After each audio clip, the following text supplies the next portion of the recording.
প্রিয় দর্শক, মুসলিম জাতির অস্তিত্ব সংকটের কারণ। প্রিয় দর্শক, একসময় মুসলিমরা ঐক্যবদ্ধভাবে বাস করত।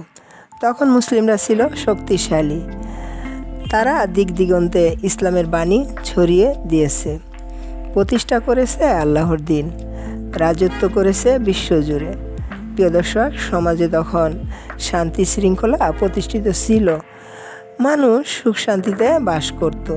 কিন্তু যখন এই মুসলিমরা বিজাতিদের আচরণ গ্রহণ করে, তখনই তাদের মধ্যে বিভেদ সৃষ্টি হয়। প্রিয় দর্শক, তারা নিজ ঐতিহ্য হারিয়ে বিজাতিদের পথপিষ্ট হচ্ছে।